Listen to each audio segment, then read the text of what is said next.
We have meeting at 2:30 और हम कुछ क्वेश्चंस पूछने वाले हैं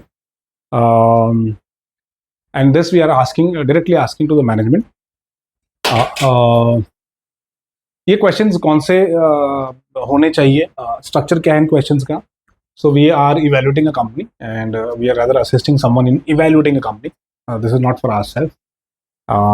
सो various layers rather, lot of structure to this to the question. So पहले structure समझ लेते हैं. So we have questions related to, and this process is known as financial due diligence, है ना. आप उस कंपनी को बेहतर समझने की कोशिश कर रहे हो, या तो अपनी कंपनी के लिए अगर आप जॉब करते हो, या अगर आप एडवाइजर हो तो आपके जो सेट ऑफ क्लाइंट्स हैं उनके लिए प्रॉफिटेबिलिटी और रेवेन्यू क्या है, और आप अगर एनालिस्ट होते हो, अगर आप एनालिस्ट बनते हो तो यही सारे क्वेश्चन आपको पूछने पड़ेंगे. So profitability and revenue, capital structure मैंने पढ़ा है ना अभी, डेट और इक्विटी वो आपने देखा, लिक्विडिटी एंड कैश फ्लोज, फिर ऑपरेशनल ड्यू डिलिजेंस, बिजनेस चलता कैसे है, एचआर रिलेटेड क्वेश्चंस हैं, है ना, और फिर रेगुलेटरी एंड लीगल ड्यू डिलिजेंसेस के बारे में, अगर रेगुलेशन अप्लाइड है इस बिजनेस में, अगर कोई ना कोई तो रेगुलेशन लगता होगा, उसके भी क्वेश्चंस हैं. And then you have the corporate and group structure, कैसा है ये ऑर्गेनाइजेशनल स्ट्रक्चर या वर्टिकल स्ट्रक्चर कैसा है. Then what is the strategic outlook, vision क्या है आगे का, what is your strategy of growing, and then risk and contingencies, इसमें रिस्क क्या है. सो थोड़े क्वेश्चंस आइए समझ लेते हैं. The questions which I am comfortable putting it on the public domain and displaying it on the screen, I will talk about it. So profitability and revenue, key drivers क्या है revenue के, revenue कैसे grow होगा, what will be a catalyst to your revenue growth, revenue बढ़ेगा तो कैसे बढ़ेगा, ठीक. अगर लॉसेज हैं तो क्यों हो रहे लॉसेज, अगर प्रॉफिट है तो प्रॉफिटेबिलिटी के मार्जिन्स क्या कांस्टेंट रहेंगे, आगे जाएंगे, सेम रहेगा. एक्सपेंस स्ट्रक्चर अगर बहुत ज़्यादा है तो then you can ask questions related to that. Capital structure आप बहुत अच्छे से समझते हो, by this time process you understand because we have spoken about it. So this is capital structure, debt and equity, है ना. अगर बहुत ज़्यादा डेट है तो यू आस्क इसमें करंट शॉर्ट टर्म डेट्स यानी कि एक साल के अंदर कितने डेट को पे करना है, और लॉन्ग टर्म डेट्स कौन से हैं, डेट टू इक्विटी रेशियो, इन दोनों के बीच में स्प्लिट कौन सा है. Why do you need this, because this will help you in understanding who controls the company. अगर डेट ज़्यादा है तो मालिक इक्विटी शेयर होल्डर नहीं है, मालिक डेट वाले यानी बॉन्ड जो होल्डर्स हैं, या डेट डिबेंचर होल्डर्स हैं, या जो जिसने भी लोन दिया है, bank loan.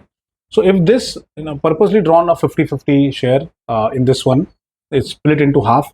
But if this balloons and shifts this side, so if this line comes here and if तो अगर ऐसा कुछ हो जाए, मान लीजिए कि कैपिटल स्ट्रक्चर ऐसा कुछ हो जाए, किसी कारणवश आपको बहुत ज़्यादा डेट लेना पड़े, so you have debt which has balloon now, and in the capital structure you got more debt and less of equity, very thin margin of equity. So you would never say that this company is controlled by the equity shareholders.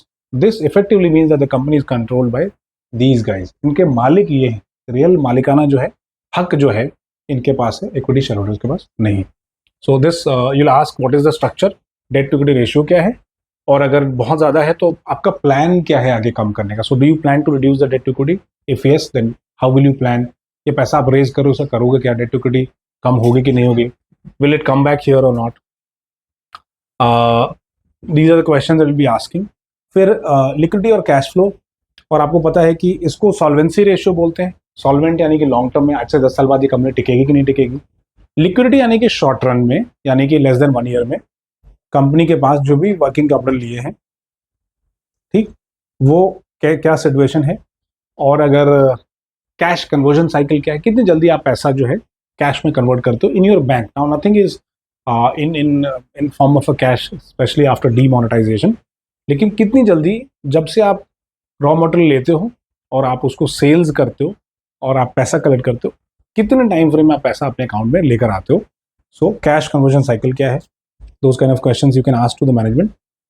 आइए थोड़ा operational due diligence की तरफ बढ़ते हैं. और operational due diligence यानी कि आपका आप कैसे आप ऑपरेट करते हो. अब इस केस में हम एक प्लेन की कंपनी की बात करें, मैं टॉकिंग अबाउट अ प्लेन. सो कितने रूट्स चलते हैं, वो रूट्स प्रॉफिटेबल हैं कि नहीं, इसमें गवर्नमेंट की स्कीम्स क्या है, आप अपने कौन से एयरक्राफ्ट है उसकी फ्लीट साइज़ क्या है, एज क्या है, ये सारे लीज पे हैं या आपने खरीद रखा है ना उसको. मोस्टली लीज्ड एयरक्राफ्ट्स होते हैं in this industry. So that question you can also ask. And as you see here, very important question, aircraft type, age and ownership. Who owns these aircrafts? और अगर आप एयरक्राफ्ट की संख्या बढ़ाने वाले हैं तो इतनी जल्दी आप इतने सारी संख्याएं कैसे बढ़ेंगी? So how you would go from say X number to Y number? That's an important question. और आपकी purposely I'm not talking about, so I will just stay here and talk about some questions which has which have the name of the company, so I will not rather display it here, but I'll just focus. But what is your hierarchy? Operational hierarchy क्या है? Vertical hierarchy क्या है? Who reports to whom? These kind of questions could be asked. So I think that's on the financial due diligence side of it. But the structure is very important. How do you plan to hire, fire people? उनके remunerations क्या हैं? कितने लोग घर के लोग अपनी company में बैठे हुए हैं? That means corporate governance is missing. So if you have too many people from the same family sitting in a company, वो कंपनी को अच्छा नहीं माना जाता है. So सक्सेशन प्लान क्या है?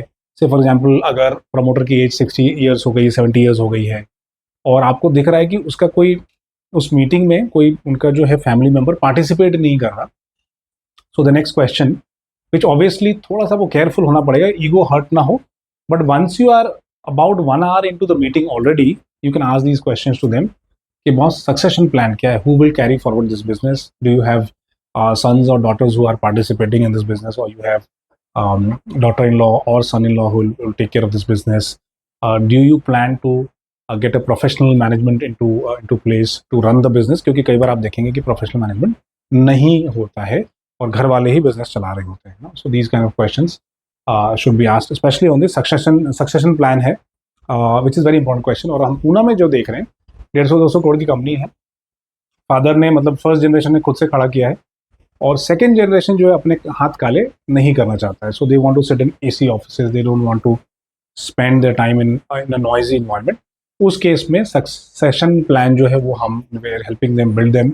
और उसमें सबसे बढ़िया तरीका है कि आप अपनी कंपनी को लिस्ट कराएं, बिकॉज जब आप लिस्ट कराते हो तो ईसॉप्स आप इशू करते हो और अच्छी कंपनी से आप किसी सीईओ या सीएफओ को हायर कर दो. अभी बहुत सारी प्रॉब्लम हो रही है, challenges, because no one, the second generation does not want to run the business. ये बहुत मेजर प्रॉब्लम है पुणे या किसी भी इंडस्ट्रियल बेल्ट में, और अच्छी कंपनीज हैं and we are suggesting them कि भाई आप लिस्ट करा लो. फिर आपको ये पूछना पड़ेगा मैनेजमेंट से कि आपकी स्ट्रैटेजिक ग्रोथ प्लान क्या है, कैसे आप इस कंपनी को अगले 5 साल 10 साल में बड़ा करोगे, आपका विजन क्या है, कंपटीशन कैसे है, मार्केट शेयर कैसे आप कैप्चर करोगे, मार्केट शेयर आएगा कहाँ से, कंपटीशन का मार्केट खा जाओगे आप या किसी नए ज्योग्राफी को आप टारगेट करोगे. So that's an important question. So strategic insights are important. Market share के insights, whether it comes from eating your competition share or from taking control of new areas, new geographies, ये आपको figure out करना पड़ेगा, which is also very very important. और इसमें risk क्या है, contingency क्या है, और रेगुलेटरी एस्पेक्ट में कुछ ऑब्जर्वेशंस हैं क्या, रेगुलेशंस को कैसे आप मैनेज करते हो, और आपकी रेटिंग क्या है. These are the questions which are important for say an airline industry we are talking about. We'll change the sector and we'll discuss other parameters from financial due diligence. तो 2-4 sector हम ले लेंगे और ये आपको आपके इंटरव्यू के लिए भी तैयारी करेगा, because these questions are pertinent if you are preparing for an analyst job और any mid level, senior level, CXO level, या आप किसी भी कंपनी में आप जॉब के लिए जा रहे हो. ये सब बेसिक क्वेश्चंस हैं जो कोई भी सीनियर लेवल का बंदा पूछेगा, irrespective of the domain you are you'll be joining or the department you'll be joining. So I think it's enough for today. Thank you. Take care and God